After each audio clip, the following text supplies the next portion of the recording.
여러분, 우리나라 대통령을 위해서 간절히 기도해 주시기 바랍니다. 많은 국정 과제와 해결해 나가야 될 많은 난관들이 대통령에게는 있습니다. 때로는 나라 위기 상황에서 대처해야 하는 막중한 책임감으로 힘이 들 것입니다. 대통령과 위정자들에서 여러분 간절히 기도해 주십시오. 대통령 위정자들이 하나님을 경외하고 하나님만을 의지하며 하나님만 바라보고 예배하며 기도함으로 우리나라가 승리하도록 여러분 간절히 기도해 주시기 바랍니다. 링컨도 남북전쟁 때 얼마나 하나님께 매어달려 기도한지 모릅니다. 백성들의 안전과 생명이 자신의 선택과 지도력에 달린 것이기에 그는 전쟁을 앞두고 또한 전쟁을 치르면서 얼마나 또 떨렸을까요? 하지만 링컨은 기도로 하나님을 의지함으로 승리하였습니다. 이런 지도자가 우리나라에 또 전 세계 지도자들이 그런 지도자들이 나올 수 있기를, 그래서 이 민족과 열방이 살 수 있기를 축원합니다. 오늘 본문에 아하스 왕이 나오는데 그는 믿음의 왕, 기도하는 왕이 아니었습니다. 아하스 왕은 이방 나라의 유혹 앞에 떨고 있었습니다. 오늘 본문 2절에 보면 그의 왕의 마음과 그의 백성의 마음이 숲이 바람에 흔들림 같이 흔들렸더라. 자, 1절에 보면요. 1절 시작. 우시아의 손자 요담의 아들이 유다의 아하스 왕 때 아람의 르신 왕과 르마리아의 아들 이스라엘 베가 왕이 올라와서 예루살렘을 쳤으나 능히 이기지 못하니라. 아멘. 자, 유다 왕 아하스는요, 아람 왕 르신 왕이 쳐들어올 때도 두렵지 않았어요. 이스라엘 베가 왕이 쳐들어왔을 때도 마음이 흔들리지 않았습니다. 다 승리했습니다. 그런데 아하스 왕이 흔들려요. 그것은 왜 흔들렸는가? 2절입니다. 시작. 어떤 사람이 다윗의 집에 알려 이르되 아람이 에브라임과 동맹하였다 하였으므로 왕의 마음과 그의 백성의 마음이 숲이 바람 흔들림 같이 흔들렸더라. 아멘. 그러니까 이 아람이 에브라임과 동맹하였다는 소식을 들었어요. 이 소식을 듣고 흔들렸어요. 이제는 저들이 따로따로 쳐들어온 게 아니라 이 아람과 이 에브라임, 이 북이스라엘 동맹이 있기 때문에 적들의 세력이 강해졌다, 상황이 안 좋아졌다고 판단해서 그의 마음이 흔들린 것입니다.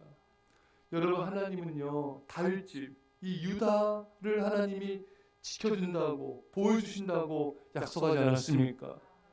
그러나 아하스 왕은 그 약속을 믿지 못하고 두려워 떨었습니다. 왜? 하나님의 약속의 말씀을 붙잡지 않았기 때문에 흔들린 것입니다. 말씀을 붙잡지 않는 사람은 마음이 떨게 됩니다. 마음이 떨고 있는 증거는 염려와 근심, 걱정, 불안, 초조와 두려움인 것입니다. 하나님의 약속을 붙잡지 않으면은, 그 말씀을 붙잡지 않으면은 우리는 염려, 근심, 걱정이 불안해할 수밖에 없는 인간이기 때문인 것이죠. 하나님을 신뢰하지 않기 때문에, 말씀을 의지하지 않기 때문에 우리는 염려, 근심하고 걱정하는 것입니다. 여러분, 우리가 마음이 떨리고 흔들린 것의 근본 이유가 무엇입니까? 그것은 상황과 환경이 나빠져서 우리 마음이 흔들리는 게 아니에요. 말씀을 붙잡지 않았기 때문입니다. 재정이 어려워져서 염려하며 마음이 흔들리는 것이 아니라 하나님을 신뢰하지 않기 때문입니다. 누군가 비방하고 중상 모략해서 마음이 흔들리는 것이 아니라 말씀을 의지하지 않았기 때문입니다. 사울왕은 사무엘 선지자가 오지 않고 블레셋과 싸워야 될 백성들이 흩어지자 자신을 지켜줄 백성들이 없다고 판단하여서 두려워하며 마음이 흔들렸습니다. 그래서 자신이 사무엘을 기다리지 못하고 번제를 드려서 백성들을 안돈시키려고 했어요. 하지만 그 결과 사울의 왕의 자리를 길지 못하고 그 자리에서 내려와야 했고 그는 비참한 결과를 맞이하게 되었던 것입니다. 여러분, 우리는 말씀을 붙잡고 기다려야 됩니다. 염려, 근심, 걱정하지 말고 하나님의 때를 기다려야 돼요. 기다리지 못하고 초조하거나 인내하지 못하고 불안해서는 안 됩니다. 하나님을 신뢰하며 말씀을 붙잡고 잠잠히 주를 바라보십시오. 말씀을 붙잡고 굳게 서 있어야 됩니다. 비바람이 몰아치고 고난과 환난이 올지라도 말씀 붙잡고 담대해야 합니다. 바울은 이제 재판받으러 로마로 가는 중에 배가 풍랑으로 부서질 때, 모두가 떨 때 담대하게 외쳤습니다. 나는 내게 말씀하신 그대로 되리라고 하나님을 믿노라. 그는 말씀을 붙잡았어요. 지난밤에 자신에게 하신 하나님 말씀을 붙잡고 평안하며 담대했습니다. 여러분, 염려 걱정, 근심 걱정, 불안해하는 사람은 말씀 따라 또 하나님의 말씀의 방법대로 행하지 못하고 자신의 뜻대로 결정하고 처리하려고 합니다. 말씀을 신뢰하며 하나님을 신뢰하지 못하기 때문인 그런 것입니다. 사랑하는 여러분, 이제 하나님을 신뢰하고 말씀대로 행하십시오. 말씀에 귀를 기울이시고 순종하십시오. 주님의 놀라운 은혜와 구원을 베풀어 주십니다. 여러분, 여호수아도 흔들릴 적이 있었어요. 영적 거장 모세가 죽자 여호수아는 흔들리고 또 마음에 두려움이 있었습니다. 그때 여호수아를 붙잡아준 하나님의 말씀이 있었어요. 여호수아 1장 7절에 오직 강하고 극히 담대하여 나의 종 모세가 내게 명령한 그 율법을 다 지켜 행하고 우로나 좌로나 치우치지 말라. 그러면 어디로 가든지 형통하리라. 모세가 죽고 여호수아가 이 많은 백성들 어떻게 지도할까? 그가 불안하고 두려웠을 때 하나님은 여호수아에게 오직 강하고 극히 담대해지는 비결을 말씀해 주십니다. 율법을, 말씀을 다 지켜 행하고 우로나 좌로나 치우치지 말라. 말씀에 순종하라. 그러면 오직 강하고 극히 담대해질 것이다. 여러분, 순종이 우리에게 담대함을 줍니다. 불순종할수록 우리는 불안하고 염려하며 두려워진 것이죠. 사랑하는 여러분, 기도하십시오. 전심으로 주를 의지하며 기도하고 순종하십시오. 극히 강하고 담대해질 것입니다.